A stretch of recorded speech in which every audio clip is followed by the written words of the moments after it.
Good day from the 4SA offices. I'm Daniela Ellerbeck, the Legal Advisor to Freedom of Religion South Africa, and this is our Executive Director, Mr. Michael Swain. This is a follow-up video on the video we did previously regarding the DHA's marriage policy consultations. For information on what this consultation is and the process behind it, please see our first video.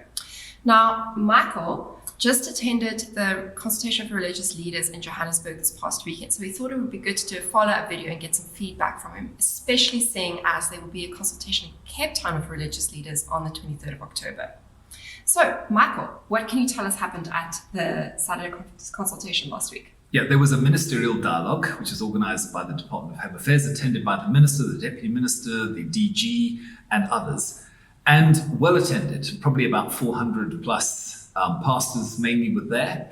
Different faiths were represented. I think for us, the most important issue is obviously, will pastors who make up some 15,000 of the 16,000 marriage officers in South Africa, who are effectively agents of the state in a sense, will our conscientious rights and religious rights be affirmed?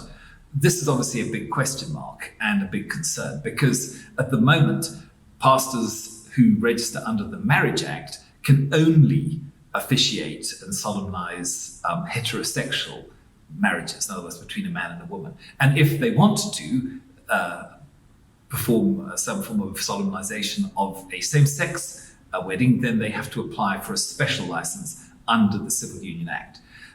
We firmly said, and it was very, very well supported at the meeting, that whatever marriage legislation comes out of this process, it must respect the religious freedom rights of pastors and people of faith generally, so that they will not be forced to solemnize or to celebrate something which, in terms of a relationship, a marriage, is contrary to their beliefs, regardless of what those beliefs may be. So that was the big plus, and I think that was very well received.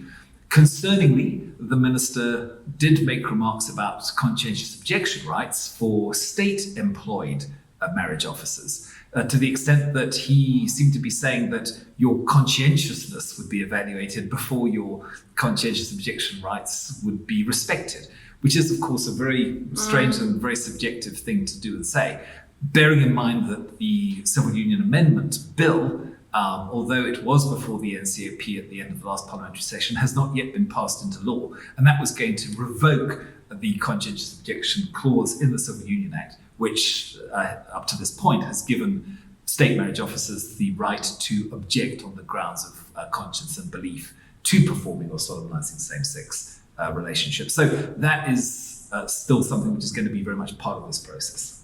Okay. So it seems that the big issue in question is whether or not religious marriages officers right to conscientious objection, so right not to be forced to solemnize marriages that they theologically and doctrinally disagree with, is a hot potato in this mix. And for those of you who would be interested in participating in this conference, you can contact 4SA and we can let the Department of Home Affairs know that you're interested in receiving an invitation, as the dialogue in Cape Town will be invitation only. For those of you who cannot participate in the Cape Town dialogue, you can also participate by filling out this questionnaire that the department has released and sending it to 4SA. We will make sure the department gets it. Until next time.